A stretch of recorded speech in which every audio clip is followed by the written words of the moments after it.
Imite a sua fé. Sara. Você é uma mulher muito bonita. Sara estava parada bem no meio da sala, olhando em volta. Imagine uma mulher do Oriente Médio com olhos negros e cativantes. Mas havia uma pontinha de tristeza em seu olhar. Por quê? Aquela casa tinha muita história. Foi ali que ela e seu querido marido Abraão viveram muitos momentos felizes. Juntos, eles tinham transformado aquela casa num verdadeiro lar. A nota diz: de início, eles eram chamados Abrão e Sarai, mas eles são mais conhecidos pelos nomes que Jeová deu a eles, Abraão e Sara. Fim da nota. Eles moravam em Ur, uma cidade rica e cheia de artesãos e comerciantes. Então é provável que Abraão e Sara tivessem muitos móveis e outros bens.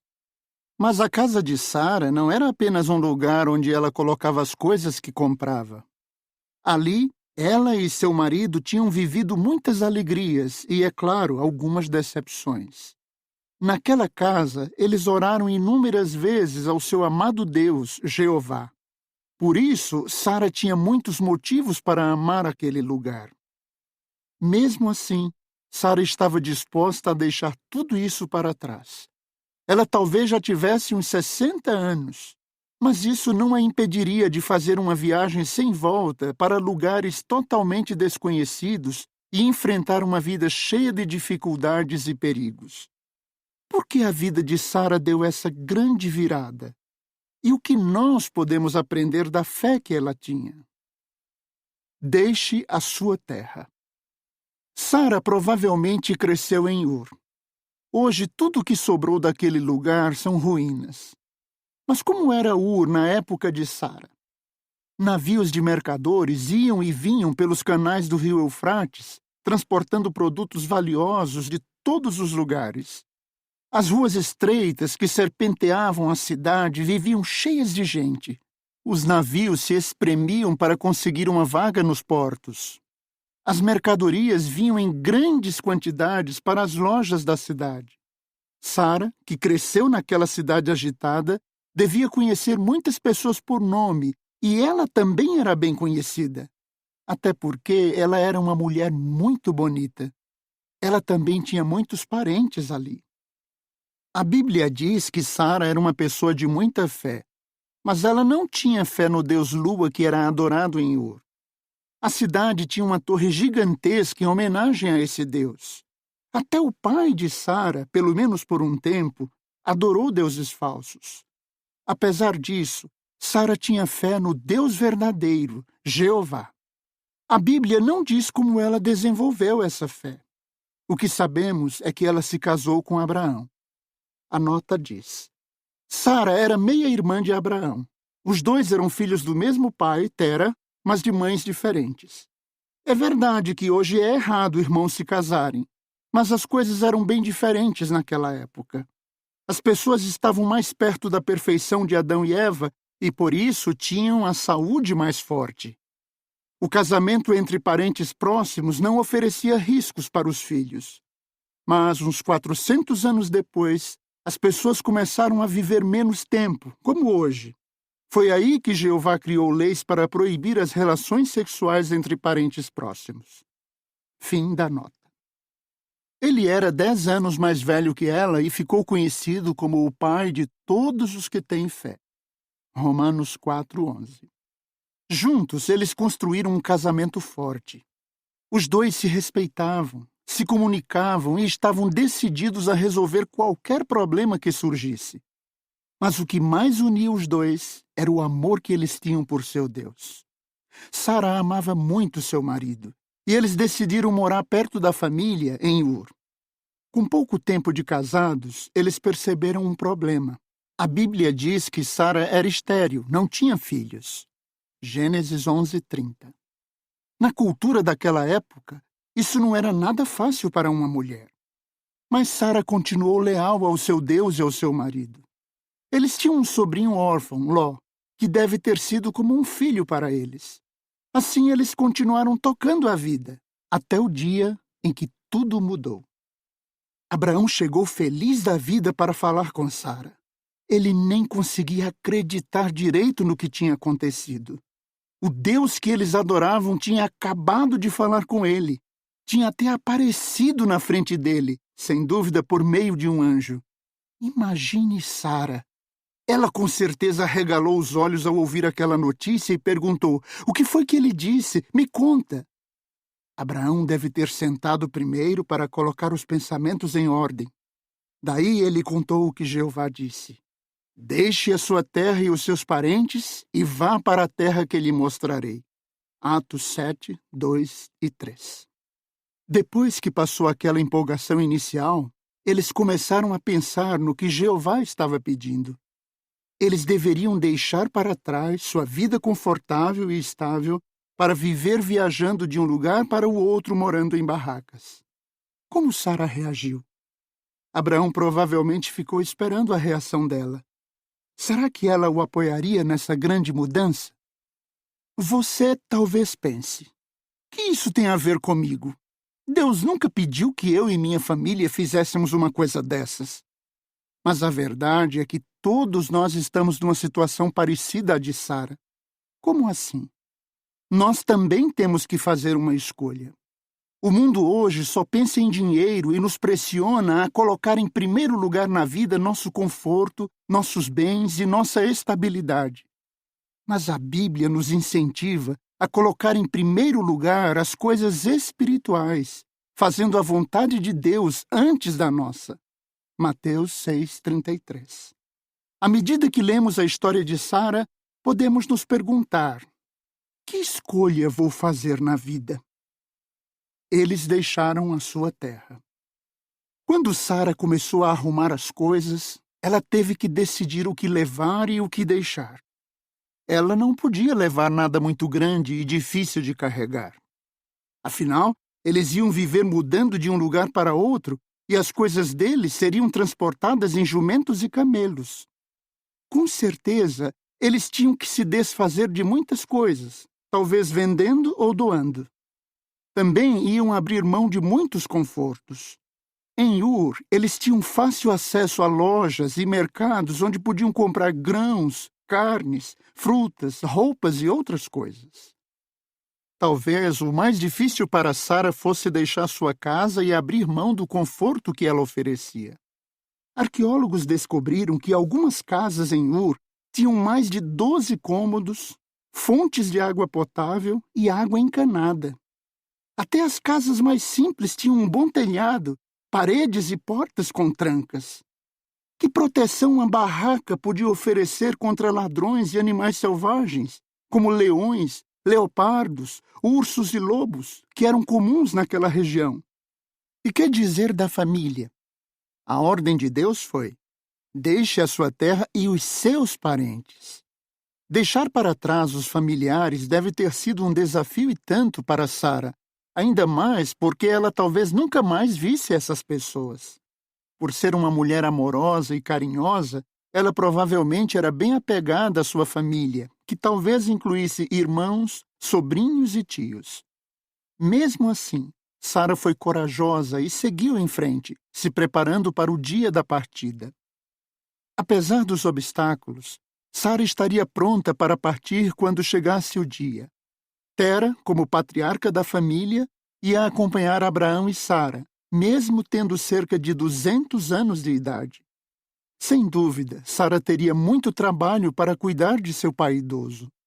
Ló também iria com eles quando eles saíssem da terra dos caldeus em obediência a Jeová. A caravana viajou primeiro para Harã, que ficava cerca de 1.000 quilômetros ao noroeste, seguindo o rio Eufrates. A família ficou ali por um tempo. Tera talvez estivesse com a saúde bem fraca e por isso não conseguia mais viajar. Depois que ele morreu, aos 205 anos, eles partiram. Em algum momento antes da partida, Jeová falou de novo para Abraão sair dali e ir para a terra que ele mostraria. Só que dessa vez, Jeová fez uma promessa incrível. Eu farei de você uma grande nação. Gênesis 12, 2-4. Mas, quando eles saíram de Harã, Abraão já tinha 75 anos e Sara 65. e eles ainda não tinham filhos. Como seria possível uma nação sair de Abraão? Será que ele teria uma segunda esposa? Sara deve ter se perguntado isso, pois era comum naquela época casar-se com mais de uma mulher. Qualquer que fosse o caso, eles saíram de Harã e seguiram viagem. Mas note quem estava com eles agora.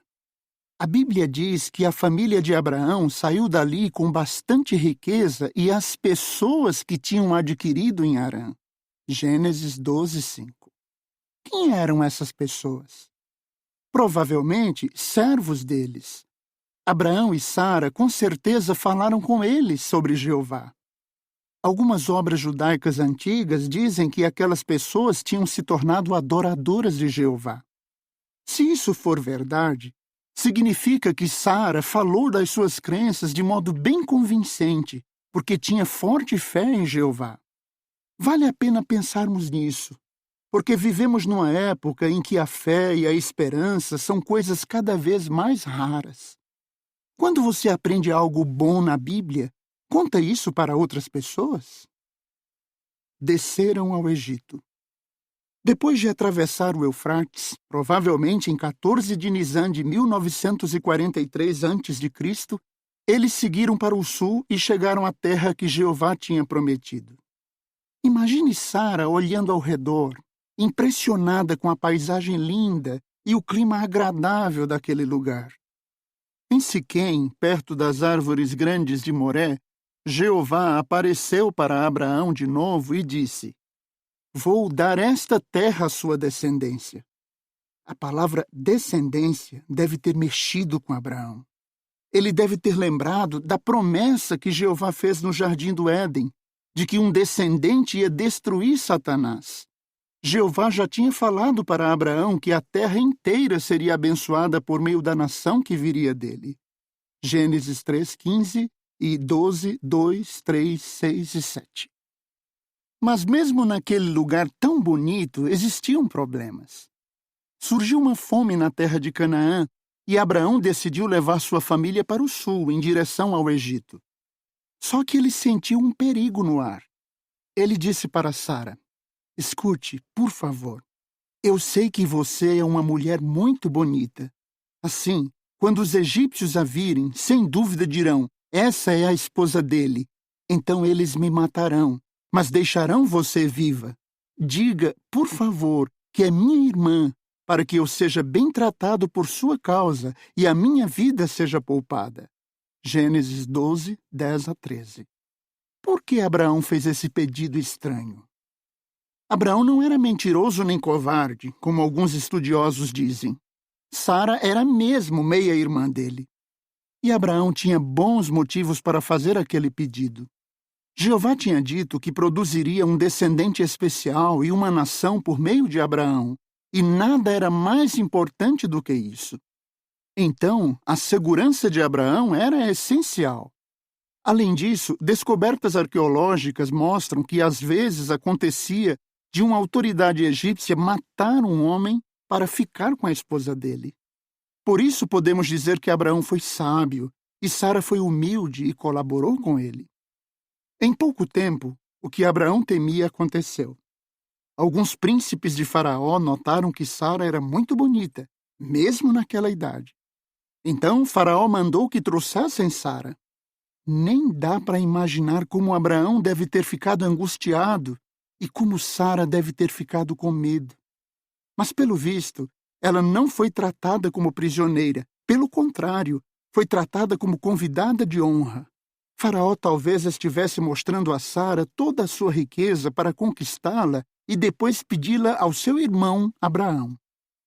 Imagine Sara no palácio de Faraó. De uma janela ou varanda, ela olha para a paisagem. Como ela se sentiu por estar de novo debaixo de um teto e poder comer do bom e do melhor?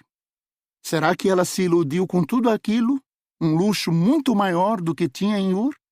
Pense em como Satanás teria ficado feliz se ela tivesse abandonado Abraão para se casar com Faraó.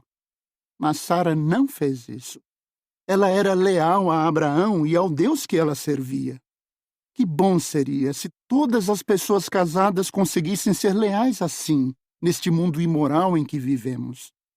E você? Pense nas pessoas que você ama.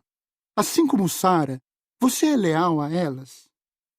Jeová interferiu e protegeu Sara, mandando pragas contra Faraó e sua casa. De alguma forma, Faraó descobriu que Sara era esposa de Abraão. Aí ele mandou Sara de volta para o seu marido e pediu que eles saíssem do Egito com todos os servos deles. Imagine o alívio de Abraão ao receber sua esposa de volta. Ele a amava muito. Como vimos, ele tinha dito a ela: "Eu sei que você é uma mulher muito bonita." Mas Abraão não achava Sara bonita só na aparência. O que ele mais valorizava era um tipo de beleza que ia além disso. A pessoa que Sara era por dentro. Jeová dá muito valor a esse tipo de beleza. Nós também podemos ser belos aos olhos de Jeová. Como? Por colocar as coisas espirituais à frente das coisas materiais, por falar às pessoas sobre Deus e por ser leais a Jeová ao enfrentar tentações. Se fizermos isso, vamos imitar a fé